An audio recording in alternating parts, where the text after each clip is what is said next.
irmão, como que vocês, assim, da base do Cruzeiro, naquela época, quando você estava aqui, eu não sei se você ainda tem contato com alguns que estão por aqui hoje, o que mudou da base do Cruzeiro daquela época para a base de hoje?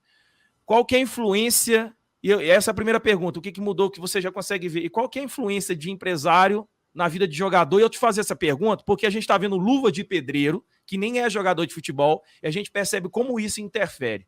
Eu queria te fazer essa pergunta delicada, mas porque nós, torcedores, sempre tivemos essas dúvidas aqui, que às vezes a gente acha que o jogador perde espaço por causa disso. Acontece isso? Cara, eu vou adentrar um pouco nessa área aí, mas se eu for começar a falar de empresário aqui, a gente vai ter que fazer umas 2 lives dessa aí, só pra meter o pau nos caras aí, mano. Mas enfim, cara, tem muito. Eu não sei, tem tempo que eu não tenho acompanhado a base assim, de perto o pessoal lá de dentro, né? Mas na minha época, como eu tinha falado no começo, eles davam muito valor para a formação, tinha um pessoal muito bacana que eu dou muito valor lá, tinha o Claudio Mir lá dentro da base, o Paulinho, que foi treinador, o Bruno, o Anísio, o pessoal que apoiava muito, e a gente foi muito bem formado como homens e como atletas também, né? Naquela época, muitos jogadores subiram pro profissional, né? Teve o Alisson, o Lucas Silva, Mike, o Judivan, que a gente estava falando. E eu acho e agora parece que está sendo reestruturado, né? Está tendo uma reorganização ali, principalmente agora que o Ronaldo entrou. E falando da parte de empresário, cara, vale muito, cara. Tem empresário ali que comanda muito ali, que tem muita abertura em times, né? Hoje eu espero que isso esteja mudando, principalmente no Cruzeiro, né? Com a entrada da SAF, do Ronaldo, porque antigamente o clube acabava sendo até dependente de... Não falo do Cruzeiro, falo de outros times que eu joguei também, que o clube acaba sendo dependente, porque acaba fazendo um negócio aqui, outro negócio ali, e acaba, então, para fazer um negócio aqui, você tem que pôr tal jogador para jogar ali. Eu não digo que esse foi um problema meu no Cruzeiro, mas em outros times que eu joguei, eu tive esse problema. E conta muito, e você falou do Luva do Pedreiro, eu até lembrei, porque eu acho que todo jogador já passou por essa história, porque sempre que você vai assinar um contrato com o empresário, eles, não, é transparência e tal, e quando você está lá encerrando o ciclo com ele, você descobre um monte de coisa que ele escondeu de você ali, principalmente financeiro, né, dinheiro que era para você e foi desviado para ele ali. Uhum. A gente acaba deixando para lá até para seguir a carreira ali, para não afundar a nossa carreira ali ainda na base ali, né? Mas eu já descobri de várias coisas de antigos empresários meus. Tive muitos bons também, que eu tenho a agradecer muito, que me ajudaram muito, tanto na formação como homem, como em conselhos, essas coisas, mas também, como você falou, tem muitos ali que só para atrapalhar ali, que é um peso na carreira ali. Ô, Rafa, quer falar alguma coisa aí, Rafa? Não, eu ia comentar, né, Vejão, que o Cruzeiro passou por um momento, né, alguns anos, muito difícil para a base, né, Vejão? A base do Cruzeiro foi praticamente escanteada, né? Você lembra que ter colocado para subir um jogador da base era quando, assim, depois de tentar todas as opções, trocar os caras do elenco de posição, né? Chegaram a tentar até Henrique de zagueiro, não sei se você lembra. Então, assim. Foi na época do Murilo até, né? Depois de tentar de tudo, quando não tinha jeito nenhum, aí você subiu o lateral esquerdo, Rafa, o Matheus Pereira, ele era a quinta opção em 2020, né? Então, depois de você tentar de tudo, não tinha jeito, aí você subiu um jogador da base. E hoje a gente vê uma realidade muito diferente, né? A gente vê vários jogadores da base esse ano tendo oportunidades, né? Pedrão, o próprio Breno já entrou, já teve oportunidades. Então, a gente vê isso hoje, né? O Mitkov, o próprio Agil já teve oportunidades. Então, é o seguinte, né?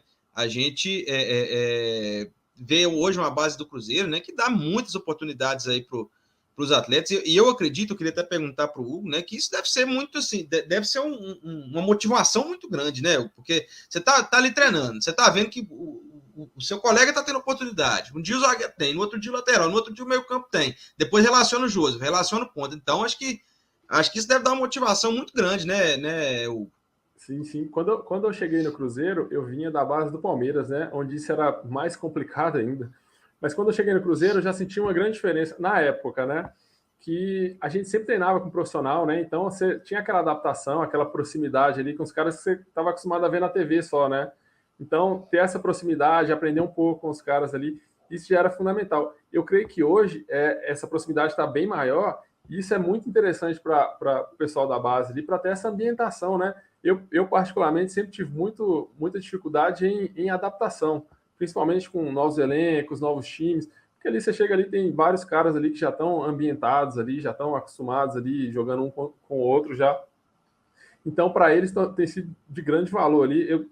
Eu tenho acompanhado, o profissional tem acompanhado, né? Então, sempre, como você falou, o pessoal tem tido chance. Você vê que tem alguns jogadores que tiveram chance, voltaram para a base agora e depois, posteriormente, fazendo um bom trabalho lá, vão voltar. Então, está tendo uma proximidade muito grande ali, onde eles conseguem estar treinando com o profissional, volta para a base. E isso é muito interessante ali para o amadurecimento deles ali como atletas, né? Uma pergunta para o Hugo. No momento, o Cruzeiro está apostando na base e vem dando certo. Mas quando o jogador não vira profissional, tem algum apoio psicológico no clube? Grande abraço e sucesso. Interessante essa pergunta dele, porque realmente a gente percebe isso, que às vezes a oportunidade não vem, e aí como é que fica? Ele é dispensado, vai ser emprestado, e o lado emocional que conta muito, né? Na fase de um jogador também, né, Rogério? Cara, essa questão levantada aí foi interessantíssima, até porque, para mim, o essencial do jogador de futebol é o psicológico. Você vê ali, às vezes a gente brincava até no Cruzeiro, em outros lugares, que não existe jogador bom, jogador ruim. Existe, você tá com confiança e tá sem confiança, né? Então, eu acho que essa confiança ela vem muito do psicológico. Essa parte de apoio, lá no Cruzeiro, quando eu cheguei, quando eu estava saindo do Palmeiras, já tinha começado a ter essa parte psicológica, né? Ter um apoio de um psicólogo. E no Cruzeiro tinha isso muito forte, que era o Jairinho até, e ele já ajudava bastante ali. Eu acho que tem que ser tem que ter mais forte ainda isso aí, porque eu acho que o primordial ali para o atleta é o lado psicológico, cara. Se o cara tiver... Às vezes o cara é um craque ali na base ali e profissionalmente ali, porque você chega ali, é uma mudança muito grande ali, que você tá acostumado a jogar na base ali, ambientado, aí você vai jogar no profissional, igual tá agora 60 mil torcedor lá e tal, às vezes você erra um passe ali, para você reverter isso daí, é complicado. No profissional, até na época do Mano Menezes, a gente fez um teste lá, né? Que era até para melhorar essa capacidade de errar e manter ali o alto nível ali, sem se abater com erro, né? Então, não deixar que um erro ocasionasse outro erro. Então, eu acho que essa parte psicológica, assim, eu acho que ela é fundamental. Eu acho que tem que ter muito mais ali, principalmente com o pessoal que está subindo da base ali, para ter essa ambientação, né? Então isso com certeza influenciou, né, Rafa? No que a gente viu em 2020, 2021, os meninos tendo que ser colocados ali às pressas, com um contrato ainda de base, tendo que jogar o profissional, aquela loucura toda, e a gente, como torcedor, né, às vezes não percebe, não tem esse lado que o jogador, às vezes, não pode externar determinadas coisas também, né? E a gente fica só naquela opinião, criticando, e sem saber um detalhe que isso faz totalmente a diferença. Eu sempre falo isso. Eu não sou jogador profissional, mas a gente tenta ser, né? Pelo menos no sonho, né? Não, mas você viveu muito aí, você está vivendo muito de perto ali, você já sabe muito bem ali. O Samuel, que também está lá na toca todo dia, vocês que estão vivendo futebol todo dia, você já consegue ter um entendimento muito grande de muita coisa que se passa ali dentro, né? Inclusive, né, Valdir, uma das primeiras coisas que essa nova gestão do Cruzeiro fez, né, foi levar o Sub-20 de volta, né, para treinar de volta.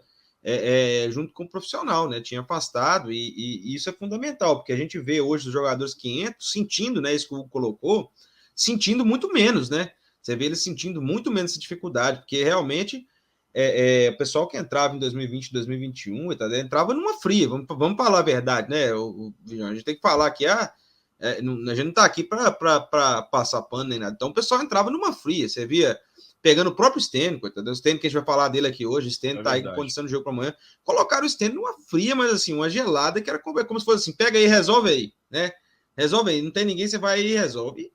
E na maioria das vezes, pode ser que um ou outro tenha já uma condição melhor, mas na maioria das vezes, qualquer ser humano, não vou nem falar de jogador, qualquer ser humano que fosse colocado nessa situação, numa situação profissional, né, de bastante de pressão, né? Você pega pressão, salário atrasado, pressão de elenco limitado, pressão da tabela, time próximo da zona de rebaixamento para a Série C, né? Pressão, a torcida até que não teve tanto, pressão da torcida, mas mais fora de campo, redes sociais, tudo, porque tinha pandemia.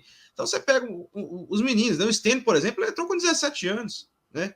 Você pega o Stênio com 17 anos, coloca assim, tem tudo, e aí eu vou até fazer uma defesa de alguns que passaram, né? Porque realmente a circunstância tem tudo para dar errado, né? O Vigião, o Hugo que teve dentro do campo pode até falar. Você não acha que você colocar um jogador de base numa situação dessa, você tem tudo para dar errado?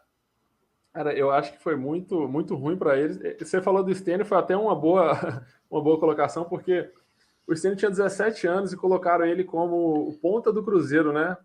Então, tipo assim, eu acho que, principalmente jogador de base, assim, ele tem que entrar aos poucos ali, ter muita cautela ali, colocar, para ele sentindo ali, entrar um jogo ali que não vai nem, talvez nem pegar na bola ali, só para ele sentir, e depois ele entrando ali, para ele ter, pra ele pegar essa cancha ali, essa confiança, né, e ganhando a confiança aos poucos ali. E o Stênio já foi lançado ali de cara, ali no começo da temporada, aliás, não lembro qual foi o treinador, mas já lançou ele ali como titular do Cruzeiro ali, e ali é complicado, o time tem que estar muito bem encaixado.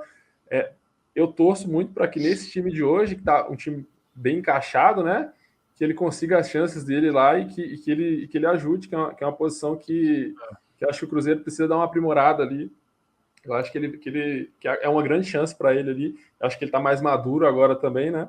Acho que vai ser muito bom, tanto para ele quanto para o Cruzeiro.